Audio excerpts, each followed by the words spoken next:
Hello, मैं सागर कुमार तिवारी। फिर बात करते हैं अपन सागर एग्रीकल्चर क्लासेज में एक बार फिर से। देखो, अपन बात कर रहे हैं फर्स्ट चैप्टर की। तो फर्स्ट चैप्टर में अपन ने देख लिया बेटा, क्या नाम था? सस्य विज्ञान, मृदा एवं बीज। तो पहला टॉपिक अपना मृदा क्षरण। तो मृदा क्षरण क्या था भाई, अपन पहले पढ़ चुके हैं सारे टॉपिक। एक बार फिर रिवीजन करा रहा हूं आपको भाई, क्या क्या था। तो मृदा क्षरण क्या था कि मृदा के कणों का एक स्थान से दूसरे स्थान पर स्थानांतरित होना, क्या कहलाया? मृदा क्षरण।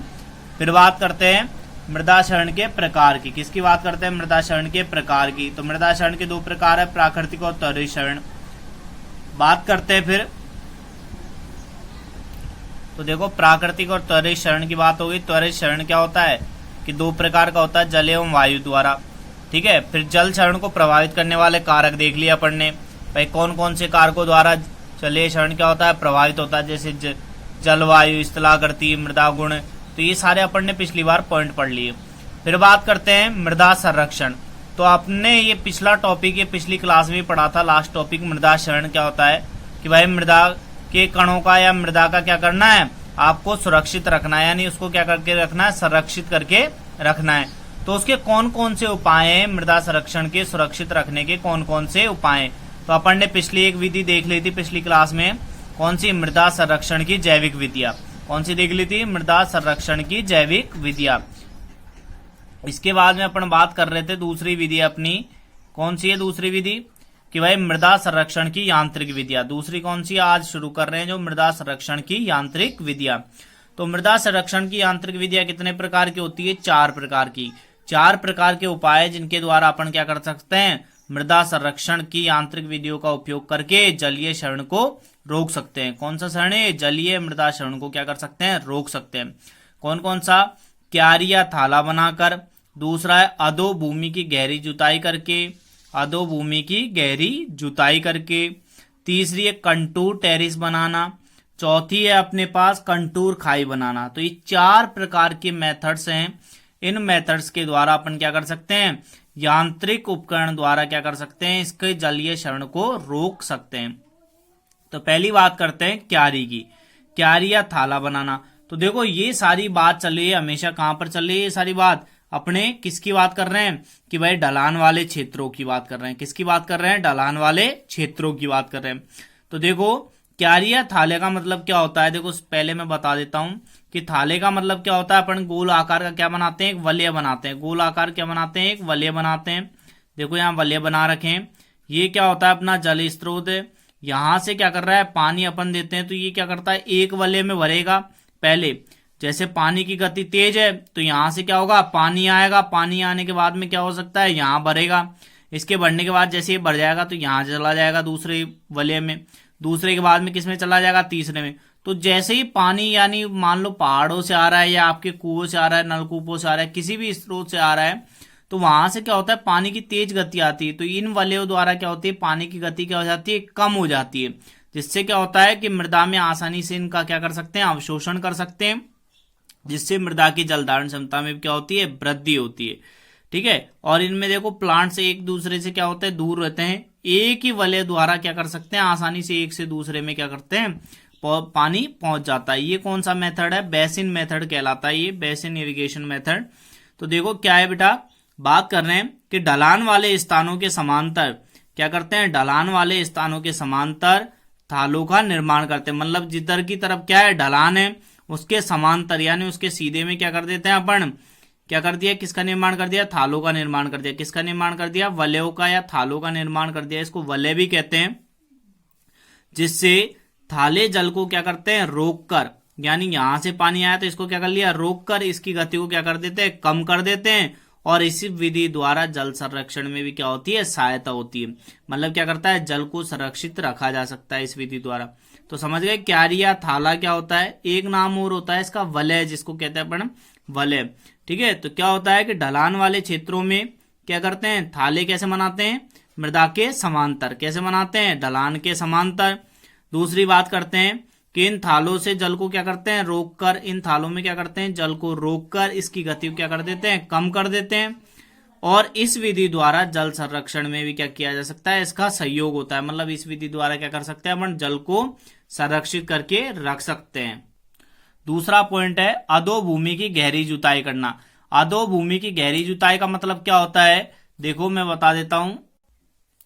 अधोभूमि की गहरी जुताई का मतलब क्या है, ये अपना ऊपरी सतह, ऊपरी सतह के क्या करते हैं, यहाँ नीचे के स्तर पर ये मृदा का क्या है, ऊपरी, ये कौन सा है, ऊपरी परत है। कौन सी है ये, ऊपरी परत है, जो कैसी है, कठोर। आपने देखा होगा मृदा की ऊपरी परत कैसी होती है, कठोर होती है। तो इस कठोर मृदा को तोड़कर अपन क्या कर देते हैं कि नीचे वाली मृदा है, मतलब इसको क्या कर देते हैं, छोटे छोटे टुकड़ों में क्या कर देते हैं, तोड़ देते हैं। कैसे तोड़ देते हैं कि भाई आप देखा हो, हल्की सहायता से इनके क्या कर देते हैं, जुताई के द्वारा ये क्या कर देते हैं, मृदा के कण ऊपर से नीचे की ओर क्या हो जाते हैं, परिवर्तित हो जाते हैं, जिससे मृदा की ऊपरी परत क्या हो जाती है, टूट जाती है। और कठोर मृदा टूटने से क्या होता है, मृदा की जलधारण क्षमता, ठीक है, और वायु संचार क्षमता, ये दोनों में क्या हो जाती है, वृद्धि हो जाती है। इन दोनों में क्या हो जाती है, वृद्धि।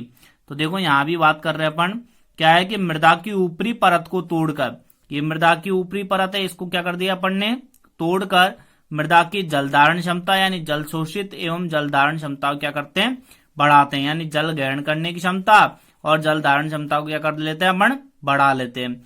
और इस विधि द्वारा क्या करता है, वर्षा के जल को भी क्या किया जा सकता है, संरक्षित किया जा सकता है, यानी उसका भी संरक्षण किया जा सकता है। क्योंकि मृदा क्या होगी, जितनी क्या होगी, मुलायम होगी, पानी क्या होगा, आसानी से उतना ही अंदर चला जाता है, जिससे क्या करती है, मृदा की जलधारण क्षमता क्या हो जाती है, बढ़ जाती है। बात करते हैं तीसरा पॉइंट अपना, कंटूर टेरिस बनाना। तो कंटूर टेरिस से पहले मैं देखो आपको एक चीज बता देता हूं, कंटूर होता क्या है। इस प्रकार का एक पहाड़ होता है, कंटूर मतलब क्या होता है, पहाड़। अपन बात करते हैं सीधी या ढलान हो या कोई पहाड़ हो, तो पहाड़ों पर खेती करना है क्या कहलाता है, या ढलानदार स्थानों पर खेती करना है क्या कहलाता है, कंटूर फार्मिंग कहलाती है। सीधी सी बात बताता हूं, तो ये इस प्रकार की क्या होती है, कंटूर होती है। तो इस कंटूर में क्या बनाते हैं अपन, ढलान के समांतर क्या बना देते हैं, मेड़ या क्यारियां बना देते हैं। इन क्यारियों पे क्या कर देते हैं, फसलों की बुआई कर देते हैं। ठीक है, अब जितनी अधिक क्या होती है, ढलान होती है, भाई जितनी अधिक ढलान होगी उतना ही इन क्यारियों का आकार क्या होता है, कम होता है। ठीक है, और ढलान क्या है, कम है, तो इन क्यारियों का आकार क्या कर देते हैं, अपन बढ़ा देते हैं। क्योंकि जिससे क्या होता है कि पानी आता है, तो पानी जैसे यहां से क्या हो रहा है, वर्षा पानी आता है, तो पानी यहां से बह के कहाँ धीरे धीरे रुक रुक के जाता है। नहीं अगर सीधा बनाएंगे तो क्या होगा, पानी का क्या होता है, एक साथ सीधा बहकर नीचे आ जाता है। तो ये समझ गए कंटूर का मतलब क्या होता है। तो देखो यहां बता देता हूं मैं एक बार और, कि ढलान वाली भूमियों पर की जाने वाली खेती को क्या कहते हैं, टेरिस, कंटूर टेरिस कहते हैं।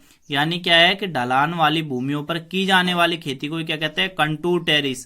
क्या कहते हैं, कंटूर टेरिस कहते हैं। भाई टेरिस का मतलब जानते हो, घरों के ऊपर जो खेती की जाती है उसे क्या कहते हैं, टेरिस। और कंटूर का मतलब क्या है, आपको बता दिया कि मैंने पहाड़ों पर की जाने वाली खेती को क्या कहते हैं, कंटूर। तो यहाँ दोनों शब्द दिए कि कंटूर टेरिस क्या होता है, यानी पहाड़ों पर की जाने वाली खेती को क्या कहते हैं, कंटूर टेरिस कहते हैं। क्या कहते हैं, कंटूर टेरिस कहते हैं। कंटूर विधि में खेती के कब की जाती है, ढलान के। फिर बात करते हैं कंटूर विधि में खेती ढलान के विपरीत दिशा में करते हैं। भाई खेती कहाँ कर रहे हैं, कंटूर में। देखो कंटूर में खेती कहाँ कर रहे हैं अपन, ढलान के विपरीत दिशा में। भाई ढलान इधर की तरफ है, अपन खेती इधर कर रहे हैं, तो ये क्या होगी, ढलान के विपरीत दिशा में खेती होगी, जिससे जल का अधिक से अधिक क्या होता है, शोषण हो सके। भाई पानी क्या होगा, धीरे धीरे उपयोग हो सके। और ढलान भूमि पर खेती करने से क्या होती है, मृदा क्षरण भी क्या होता है, कम होता है। तो समझ गए क्या क्या पॉइंट है, कि ढालू भूमि पर की जाने वाली खेती को क्या कहते हैं अपन, कंटूर टेरिस कहते हैं, पहली बात। दूसरी बात, कंटूर विधि में खेती ढलान के विपरीत दिशा में करते हैं। कहाँ करते हैं, ढलान के विपरीत दिशा में करते हैं। तीसरी बात करते हैं, जिससे जल का अधिक से अधिक क्या हो, शोषण हो। और ढालू भूमियों पर खेती करने से क्या होगा, मृदा क्षरण क्या होता है, कम होता है। समझ गए पॉइंट। तो ये क्या है कि भाई अधिक से अधिक पानी का उपयोग होगा और मृदा क्षरण भी क्या होगा, कम होगा। यही तो उपाय पढ़ रहे हैं अपन। लास्ट पॉइंट है कि कंटूर खाई बनाना। कंटूर खाई का मतलब क्या है, जैसे बात करते हैं कि भाई कंटूर खाई की बात करते हैं, सीधी सी कंटूर खाई देखो कि भाई इसकी लंबाई चौड़ाई गहराई कितनी रखनी चाहिए। तो देखो चौड़ाई तो अपन कितनी रखते हैं, 60 सेंटीमीटर लगभग। और गहराई कितनी रखते हैं, इसकी डेप्थ कितनी है, ये देखो इसकी गहराई कितनी है, 30 सेंटीमीटर। तो बात करते हैं, और इसकी लंबाई, लंबाई किसके अनुसार रखी जाती है, पहाड़ के अनुसार। भाई पहाड़ कितना बड़ा है, इसके अनुसार क्या करते हैं अपन, इसकी लंबाई करते हैं। तो कंटूर का मतलब समझ गए, कंटूर खाई कैसे बनाते हैं कि 60 सेंटीमीटर तो चौड़ी और 30 सेंटीमीटर गहरी क्या बनाते हैं, क्यारी, और किसकी लंबाई के अनुसार, पहाड़ की लंबाई के अनुसार बनाई जाती है। फिर इस खाई में क्या लगाए जाते हैं, पौधे लगा देते हैं। अपन क्या कर देते हैं, इस खाई में क्या लगा देते हैं, पौधे लगा देते हैं। क्या लगा देते हैं, पौधे। और इसमें क्या करते हैं, जैसे अपन बात करता हूं मैं कि कंटूर फार्मिंग की बात करते हैं, यानी पहाड़ों की खेती की बात करते हैं। तो पहाड़ों की खेती में क्या करते हैं, अपन किसी भी प्रकार के कृषि यंत्र का उपयोग तो कर नहीं सकते, ठीक है। तो ये सारा कार्य, यानी यहां पर क्या होता है, बीज बोने से लेकर और फसलों की कटाई तक का सारा कार्य किसके द्वारा किया जाता है, हाथों के द्वारा किया जाता है। मतलब क्या है बेटा, देखो कि यहाँ जितना भी कार्य किया जाता है कंटूर फार्मिंग की खेती में, वो सारा कार्य किसके किसके द्वारा किया जाता है, केवल हाथों के द्वारा। यानी बीज बोना, बुआई करना, निराई गुड़ाई करना, खरपतवार कटाई, ये सारा कार्य किसके द्वारा किया जाता है, हाथों के द्वारा। तो समझ गए कंटूर खाई क्या है। पहला पॉइंट कि 60 × 30 सेंटीमीटर चौड़ी और गहरी, और लंबाई किसके अनुसार रखी जाती है, पहाड़ के अनुसार। बात करते हैं अगला पॉइंट कि इस खाई में क्या किया जाता है, पौधों की बुआई कर दी जाती है। फिर बात करते हैं, और इस कंटूर खेती के अंतर्गत क्या होता है कि जितना भी सारा कार्य किया जाता है, जैसे बुआई, कटाई, निराई गुड़ाई, तो ये सारा कार्य किसके द्वारा किया जाता है, हाथों के द्वारा।